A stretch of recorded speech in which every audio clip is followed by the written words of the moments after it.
Góða kvöldið. Ég ætlaði svona aðeins að láta vita bara áður en að athöfnin byrjar, því hún í beinu streymi eins og allar messur frá Lindakirkju, alltaf á kvöldin klukkan 8. Hvað segirðu? Þessi ekki í beinu streymi. Já, þessi ekki í beinu streymi.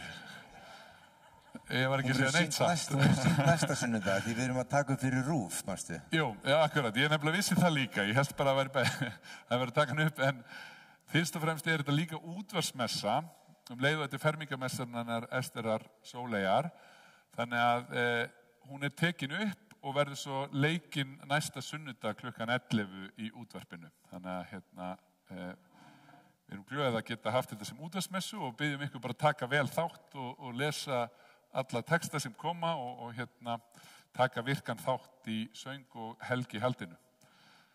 En við byrjum bara rétt strax og slaginn 8.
Komið þá blessuð og sæl og velkomin til Guðsþjónustu í Lindakirkju hér í dag.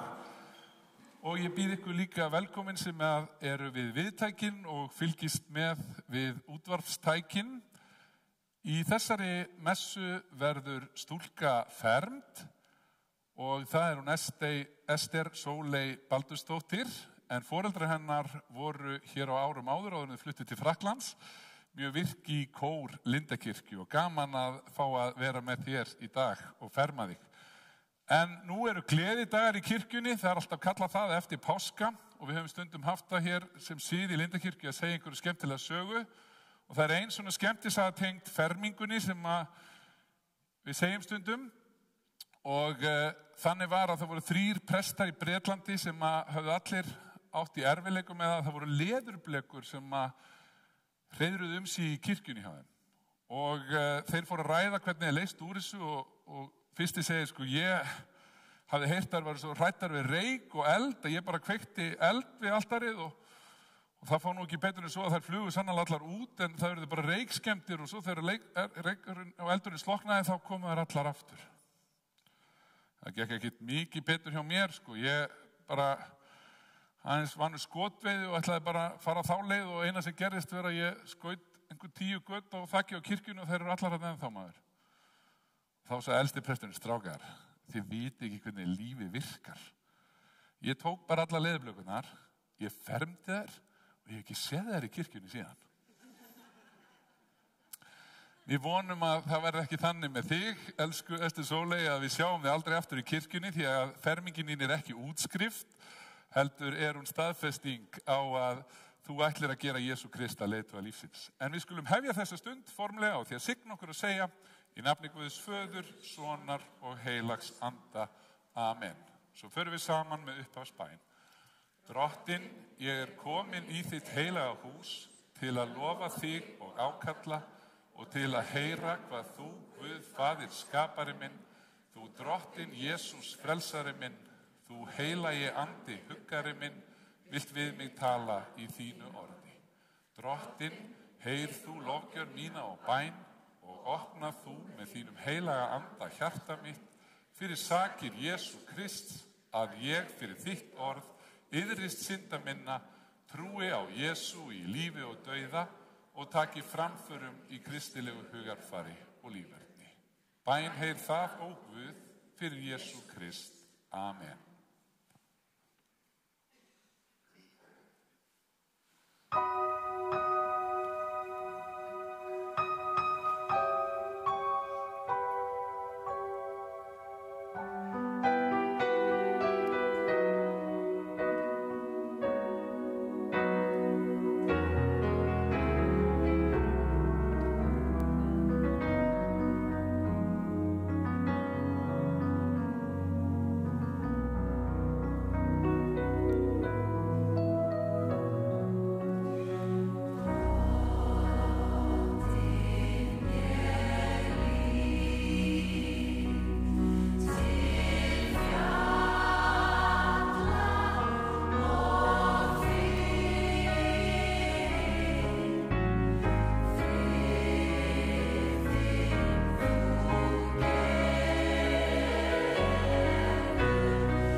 Drottinn, miskunnað þú oss. Drottinn, miskunnað þú oss. Kristur, miskunnað þú oss. Kristur, miskunnað þú oss. Drottinn, miskunnað þú oss. Drottinn, miskunnað þú oss. Þá bið ég ykkur sem eigið auðvelt með að rísa á sætum undir dýrðarsöngnum. Dýrð sé Guði í upphæðum. Og friður á jörðu og velþóknun yfir mönnum. Svo syngjum við saman, því lofar Faðir líf og önd.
Lexían, fyrri ritningalesturinn, kemur úr bók Esikíel spámanns. Því svo segir Drottinn Guð, nú ætla ég sjálfur að leita sauða minna og líta eftir þeim. Eins og hirðir lítur eftir hjörð sinni þegar hún á dreif í kringum hann, mun ég fylgjast með mínu fé. Ég mun bjarga sauðum mínum frá öllum þeim stöðum sem þeir dreifðust til á hinum dimma og drungalega degi. Ég mun leiða þá burt frá þjóðunum, safna þeim saman úr löndunum og leiða þá heim til síns eigin lands. Ég mun halda þeim í haga á fjöllum Ísraels, í daladrögum og á hverju byggðu bóli í landinu. Ég mun sjálfur halda þeim til beitar í góðu haglendi. Beitiland þeirra verður á háfjöllum Ísraels. Þar munu þeir leggjast og ganga í frjósumu haglendi á fjöllum Ísraels. Ég mun sjálfur halda fé mínu til beitar og sjá því fyrir hvíldarstað, segir Drottinn Guð. Ég mun leita þess sem villist og sækja hið hrakta, binda hið limlesta og styrkja hið veikburða. Ég mun gæta hins feita og þróttmikla og halda því í haga eins og rétt er.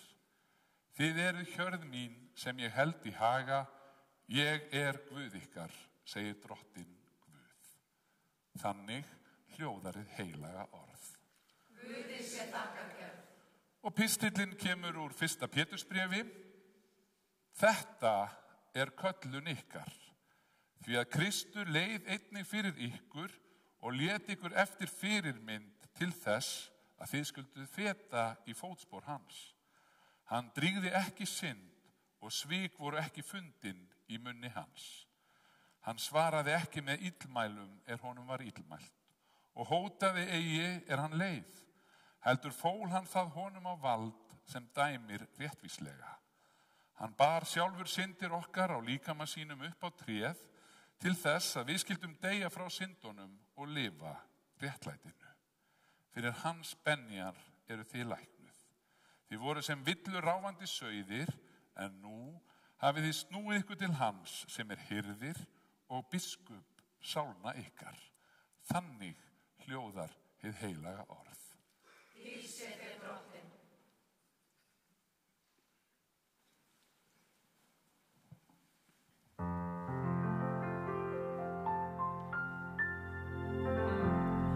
Á hverjum morgni fæðist dagur nýr, sem þeirra kvöldi þegar birtan flýr. Hvert ári sem líður, hvert andartak, allt lífið gjöf til mín. Og Tíminn tífar, líkt og klukkan slær. Á morgun heitir þessi stund í gær. Kenndu mér að meta dagana, því lífið gjöfin þín. Halleluja, halleluja, halleluja. Halleluja, halleluja, halleluja. Halleluja, halleluja, halleluja. Halleluja, halleluja, halleluja. Kveiktu brosi, fannstu fuglana, eldinn atómið og ástina. Af einlægni hjartans ég þakka þér, því lífið gjöfin þín. Halleluja, halleluja, halleluja. Halleluja, halleluja, halleluja. Halleluja, halleluja, halleluja. Halleluja, halleluja, halleluja. Þú þekkir mig, þekkir hvert tár, með mín og sár, frá upphafi lífs. Þú gættir mín, bætir mér enn, miskunnin þín. Að hinstu stund jafning mín, þú ert minn Guð.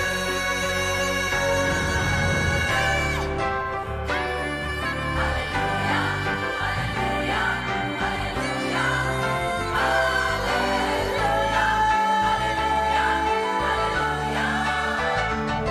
Halleluja, halleluja, halleluja. Halleluja, halleluja, halleluja. Halleluja,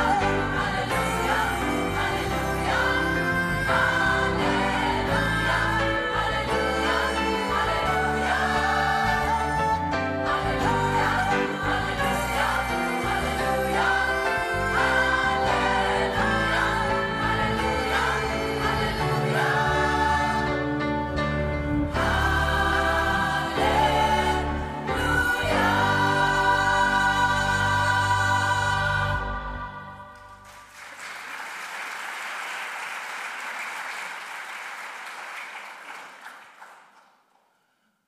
Og þá bið ég ykkur á nýjan leik sem eigið auðvelt með að rísa úr sætum við heyrum heilagt Guðspjall sem skrifað hefur Guðspjallamaðurinn Jóhannes. Jesús segir: Ég góði hirðirinn. Góði hirðirinn leggur líf sitt í sölurnar fyrir sauðina. Sá sem leigður og hvorki hirðir né á sauðina, hann flýr og yfirgefur sauðina þegar hann sér úlfinn koma, og úlfurinn hremmir þá og tvístrar þeim. Enda gætir hann sauðana aðeins fyrir borgun og ekkert andum þá. Ég góði hirðirinn og þekki mína, og mínir þekkja mig eins og faðirinn þekkir mig og ég þekki föðurinn. Ég legg líf mitt í sölurnar fyrir sauðina. Ég á líka aðra sauði sem ekki úr þessu sauðabyrgi. Þá ber mér einnig að leiða. Þeir munu heyra raust mína og það verður ein hjörð, einn hirðir. Þannig hljóðar hið heilaga Guðspjall. Lossið þig Kristur. Stöndum áfram og játum okkar heilugu trú. Ég trúi á Guð, föður almáttugan, skapara himins og jarðar. Ég trúi á Jesú Krist, hans einkason, drottinn vorn, sem getinn af heilugum anda, fæddur af Maríu mey, píndur á dögum Pontíusar Pílatusar, krossfestur, dáinn og grafinn. Steig niður til heljar, reis á þriðja degi aftur upp frá dauðum, steig upp til himna, situr við hægri hönd Guðs föður almáttugs og mun þaðan koma ræma lifendur og dauða. Ég trúi á heilagan anda, heilaga almenna kirkju, samfélag heilagra, fyrirgefningu syndanna, upprisu mannsins og eilíft líf. Amen.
Hamingju með daginn, kæra Ester Sóley, og til hamingju með þessa ákvörðun að fermast hér í Lindakirkju í dag.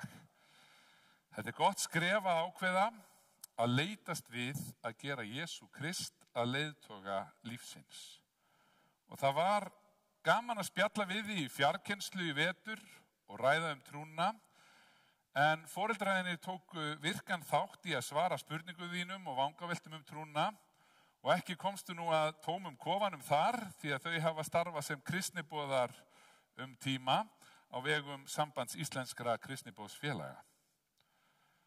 Og það hollt og gott og oft gaman að velta því fyrir sér hvernig Guði lýst í kristinni trú og hvað trúin boðar okkur. Fyrir nokkrum árum þá var ég að kenna fermingarbörnum og útskýra orði Jesú þar sem hann segir: Ég brauð lífsins.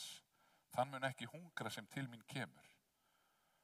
Þá rétti fermingardrengur upp og sagði: Heyrðu prestur, ég ætla ekki að vera leiðilegur, en ef Jesú brauð þá verður þú líka að fara að ákveða þig.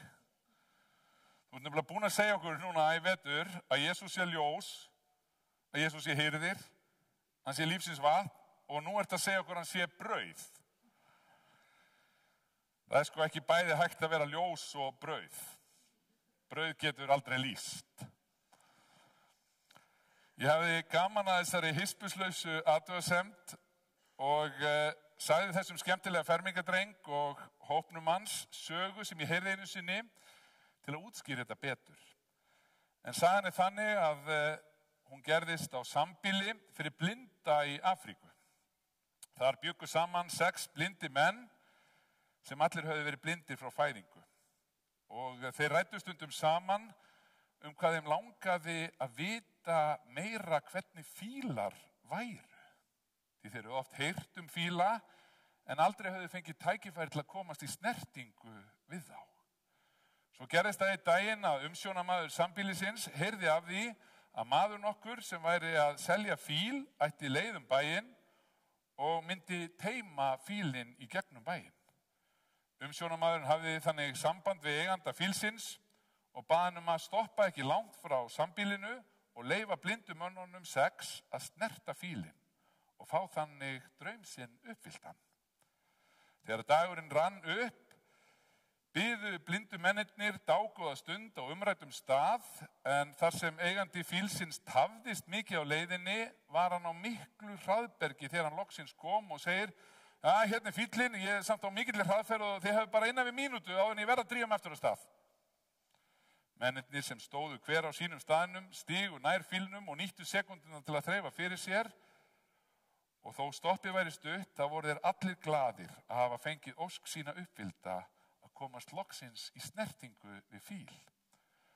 Nokkrum mánuðum síðar bættist 7. blindi maðurinn í hópinn á sambýlinu og í umræðum við matarborðið sagði hann félögum sínum að hann langaði svo til að vita hvernig fílar væru og að fá að snerta þá. Það veit ég nú vel, sagði fyrsti blindi maðurinn sem staðið hafði við fætur fílsins. Fíll, get ég sagt þér að því ég hef snert hann, eins og stór og sver trjástofn. Hann haggast ekki og minnir mann eiginlega á steinsúlu. Nei, hann reyndar ekki alveg rétt hjá honum, sagði sá næsti, en hann hafði staðið við síðu fílsins.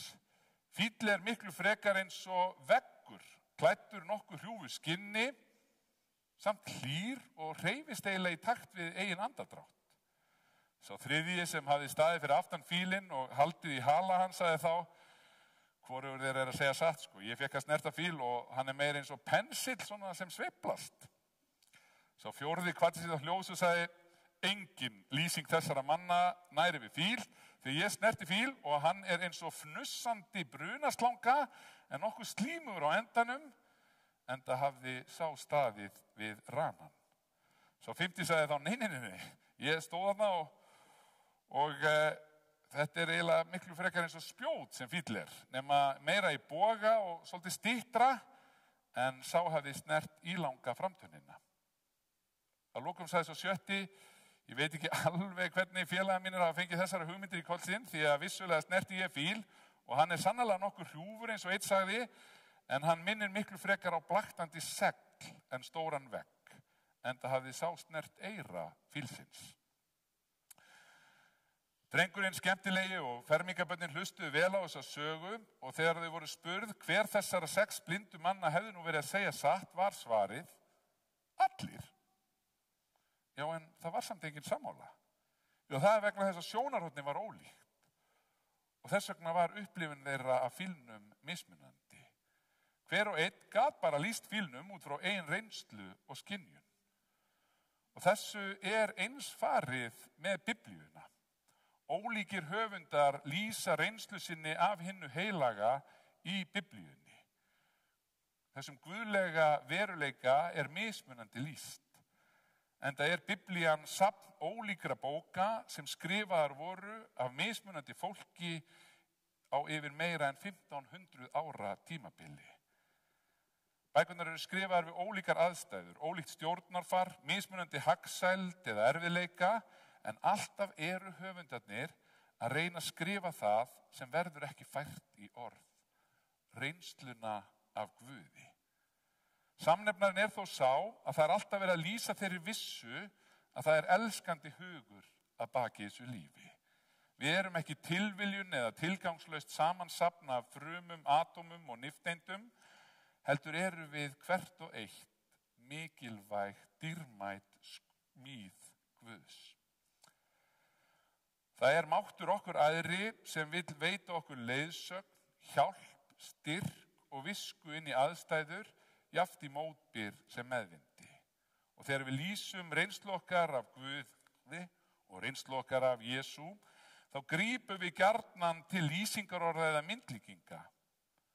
Ég las áðan Guð sem hirði og það sem Jesú sagði, hann væri góði hirðirinn. Og þá gott að hafa í huga að hirðirinn á tímum Jesú gat verið það sem skildi á milli lífs og dauða fyrir sauðféð. Því á Júdea á tímum Jesú var hrjóstrugt og erfitt landsvæði, steinar, klappir og auðnir og svo inn á milli litlir grasballar. Stundum voru margir kílómetrar á milli grænna grunda. Þegar hálendið á milli bæja og borga, þegar á það var komið, þekktust ekki varnargirðingar eða veggir og skyndilega gat landslægi breyst og auðvelt var fyrir sauðina og lömbin að hrasa eða verða viðskila við hjörðina. Þá þurfti góða hirða til að vera á varðbergi gagnvart óargadýrum, einkum úlfum sem biðu bráðarinnar spenntir. Einnig var þjófnaður og búfénagi algengur. Fyrir lömbin og hjörðina gat hirðirinn því á tímum Jesú sannarlega skilið milli þess hvort þú yrði lífs eða liðinn í lok dags. En hirðirinn fjarri því eina líkingin í Biblíunni þar sem Guði lýst. Í Biblíunni finnum við óteljandi myndlíkingar. Þar segir að Guð sem skjöldur, uppspretta lífs, Guð kærleikur, Guð sem móðir, sem huggar, sem bjarg og vígi, sem móðir sem gleymir ekki brjóstbarni sínu, hirðir, sannur vínviður, lifandi vatn, brauð þeim sem hungrar, sem örugt hæli í nauðum, sem leirkerasmiður, og svona mætti lengi áfram telja. Og líkingamálið enn lifandi og það bætist reglulega við það í tilveru kirkjunar enn í dag. Þannig satt ég með ungu manni í vikunni sem hefur verið að sækja kirkjuna hjá okkur. Eftir að hafa glímt lengi við fíkn, en nú hann í bata, sækir AA-fundi og hann sagði, veistu það, ég allt í einu farin að finna tilgang sem ég hef aldrei fundið áður. Ég farin að sjá ljós og gleði í hlutum sem ég hélt aldrei að myndi veita mér nokkra gleði. Þessu skrítið jólin var ég á lágpunkti. Ég var á vondum stað, ég var í neyslu en hafði samt unnið mér inn peninga, þó nokkuð mikla með óheiðarlegum hætti. Ég með fullt hús af dýrum jólagjöfum sem ég hafði keypt, en það var engin gleði. Og ég horfði á þessar jólagjafir og ég skildi ekki af hverju þær gáfu mér ekki neina gleði. En núna þegar ég hef fundið dýpri tilgang, þá fæ ég meiri gleði út úr því að sinna sérstakri þjónustu við það eitt að fylgjast með því hvort það sé einhverju nýir að koma á AA-fundi. Því það mitt hlutverk að taka þeim opnum örmum og veita þeim styrk, hlýju og kærleika. Og þetta hlutverk gefur mér meiri gleði heldur en 100.000 jólagjafir sem ég var með í stofunni fyrir nokkrum mánuðum. Svo sagði hann, Guð eiginlega eins og gleraugnasali sem gefur manni nýja og betri sýn. Já, Guð og trúin getur gefið okkur nýja sýn. Og þegar ég spurði foreldra þína, elsku Ester Sóley, hvað trúin hefur gefið þeim í gegnum lífsins ólgusjó, var svar Baldur pappa þíns, lífið fullt af óvæntum uppákomum. Stundum með lífið auðvelt og skemmtilegt, en það eru líka erfiðleikar í lífinu eins og við höfum upplifað. En í trúnni maður aldrei einn. Og það svo dýrmætt að vita það, að alveg sama hvað ágengur, þá einhver sem hlustar og ber umhyggju fyrir þér. Og Agnes móðir mín svaraði, fyrir mér trúin eins og örugg heimahöfn, þar sem ég finn von, huggun og visku. Trúin á Krist samnefnari fyrir bestu gjafi lífsins, kærleika, gleði, frið, fyrirgefningu og von. Og þar vonin allra mikilvægust. Því ég á það til að vera áhyggjufull, en vonin felur í sér fyrirheiti að ég fái styrk í því sem framundan Þetta eru falleg orð frá foreldrum þínum, kæra Ester Sóley, og þau vilja þér svo vel. Þau vilja að þú deilir með þeim þínum áhyggjum og þau vilja bera byrðarnar með þér í gegnum lífið. En höfum í huga að myndlíkingarnar Guð eru margar, en þær skipta litlu máli ef þær eru bara orð á blaði.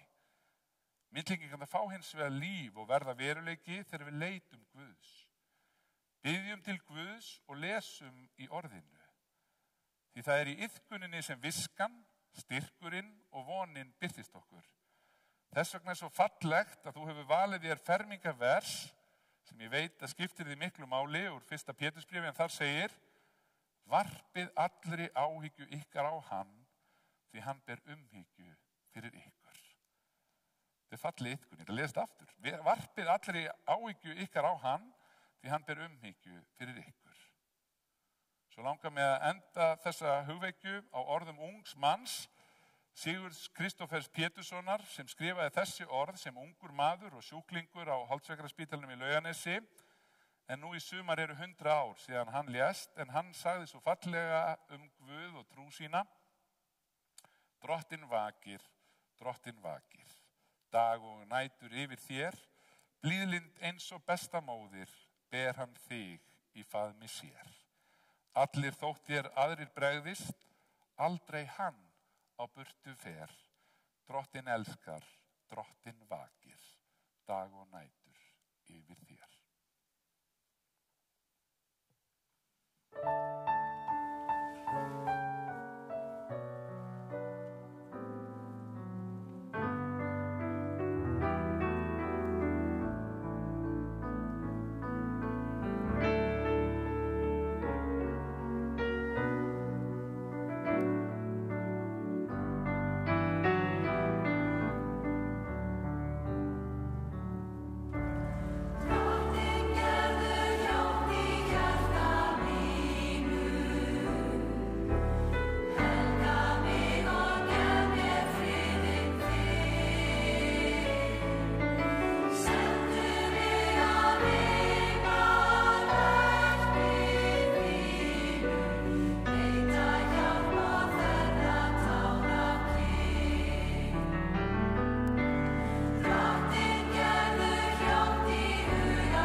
Ester Sóley Baldursdóttir, vilt þú leitast við að hafa Jesú Krist að leiðtoga lífsins?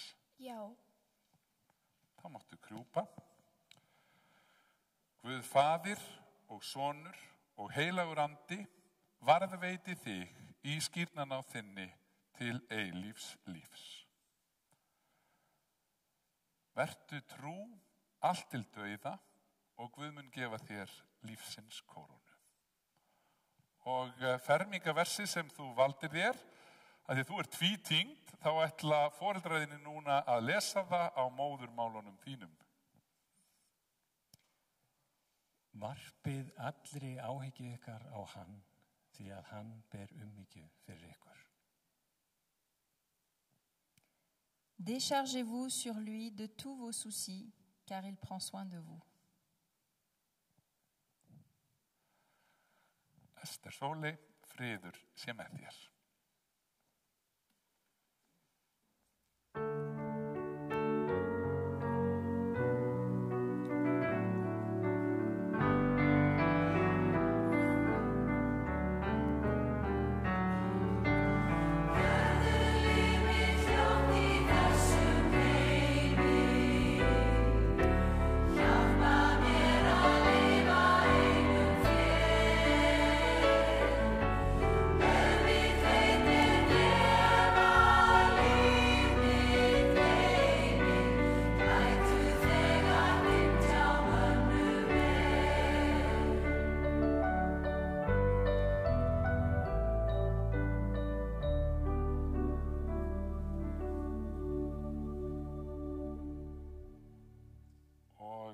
Þá komið að bænastundinni sem við saminum inn í altarisgönguna, en meðan á altarisgöngunni stendur þá verða sungnir hér bænasálmar og þá getið þið hvert og eitt staðið upp og kveikt á bænakerti hér við bænaaltarið eða skrifa niður bænavers, bænaósk ætlaði að segja, fyrirbæn eða þakkarbæn, og það má líka senda okkur því sem eru að hlusta á lindakirkja.is og það er trúfastur hópur sem biður fyrir þeim bænarefnum sem okkur eru falin hér í Lindakirkju. En ég ætla líka að taka það fram að við erum með óáfengan vínberjasafa, þannig að allir geta gengið til altaris og svo ætlar hún Ester Sóley að ganga fyrst til altarisgöngunar og svo ætlar hún að þjóna með mér þeim sem ganga til altaris.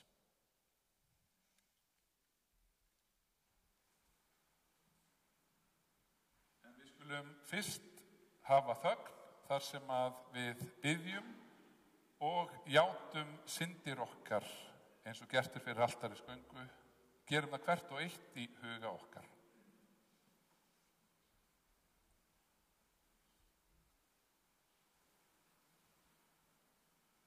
Kæru Krists vinir, Drottinn okkar og frelsari Jesús Kristur hefur sjálfur sagt: Ég er brauð lífsins, þann mun ekki hungra sem til mín kemur og þann aldrei þyrsta sem á mig trúir, og í heilari kvöldmáltíð þá gefur hinn krossfesti og uppreisni Drottinn okkur sjálfan sig, svo að hver sem hungrar og þyrstir eftir réttlætinu fái svölun og næringu til eilífs lífs.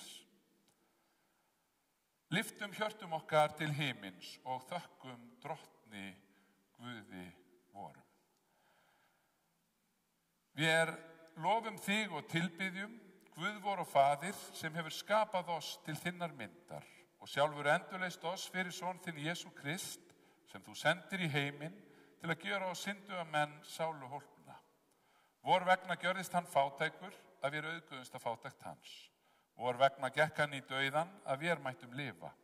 Lofaðu sér þú sem hefur hátt upp hafið hann og gefið honum nafnið sem hverju nafni er æðra. Send oss heilagan anda, að gjafir þínar sem við neytum verði oss brauð lífsins og bikar blessunarinnar samkvæmt boði sonar þíns. Sem á þeirri nóttu hann var svikinn, tók brauðið, gjörði þér þakkir, braut það, gaf sínum lærisveinum og sagði: Takið og etið, þetta er líkami minn sem fyrir yður gefinn, gjörið þetta í mína minningu. Sömuleiðis eftir kvöldmáltíðina tók hann kaleikinn, gjörði þér þakkir, gaf þeim hann og sagði: Drekkið allir hér af. Þetta er kaleikurins nýja sáttmála í mínu blóði, sem fyrir yður útdelt til fyrirgefningar syndana. Gjörið þetta svo oft sem þið drekkið í mína minningu. Og í samhljóðan við þetta boð Drottins vors komum við fram fyrir þig, heilagi Faðir, með þakkargjörð og minnumst fyrir augliti þínu holdtekju sonar þíns, pínu hans og dauða, upprísu hans og uppstigningar og væntum endurkomu hans í dýrð að dæma lifendur og dauða. Við biðjum þig, gefð okkur heilagan anda, afmá syndir okkar og sameinað okkur sem lifandi limi og líkama Krists okkar uppreisnar drottins og frelsara. Og þá byggjum við öll saman bænina sem Jesús hefur kennt. Faðir vor, þú sem ert á himnum, helgist þitt nafn, tilkomi þitt ríki, verði þinn vilji svo á jörðu sem á himni.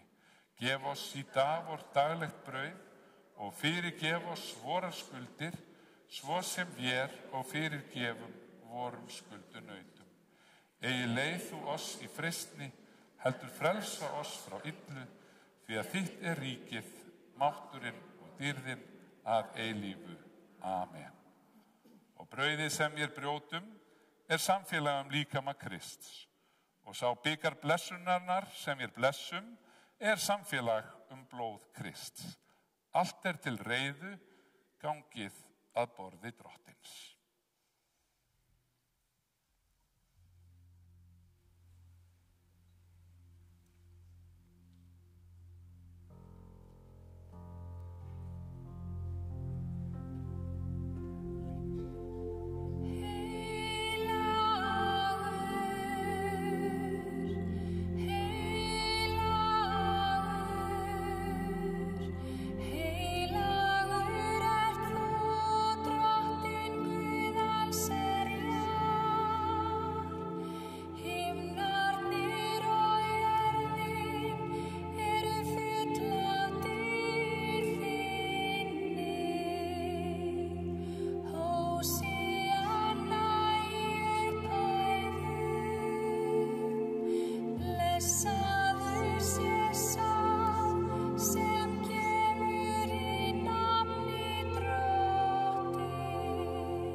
Við þökkum þér, almáttugi eilífi Guð, að þú hefur mettað okkur þessari hjálpsamlegu gjöf. Og við biðjum þig að þú af miskunn þinni látir hana verða til að styrkja trú okkar á þig og gera okkur brennandi í kærleikanum hvert til annars. Fyrir son þinn Jesú Krist, drottinn vorn, sem með þér lifir og ríkir í einingu heilags anda, einn sannur Guð aldir alda. Amen. Og þá bið ég ykkur kæru söfnur sem auðvelt með að lokum að rísa á fætur. Og við erum alltaf sendt út með blessun drottins, sem stundum kölluð aroníska blessunin, því að Aron var fyrstur að fá hana frá Móse, bróður sínum. En við ætlum að fá hana á báðum tungumálum, móðurmálum, hérna tvítungdu fermingarstúlku, íslensku og frönsku, og það eru foreldrarnir sem að flytja okkur blessunna. Gjörið svo vel. Drottinn blessi þig og varðveiti þig. Drottinn láti sína ásjónu lýsa yfir þig og sé þér náðugur. Drottinn upplyfti sínu augliti yfir þig og gefi þér frið. Que l'Éternel te bénisse et te protège. Que l'Éternel te regarde avec bonté et qu'il te fasse grâce. Que l'Éternel veille sur toi et t'accorde la paix.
Innlega til hamingju, kæra fermingabarn, og förum í friði og þjónum drottni með gleði.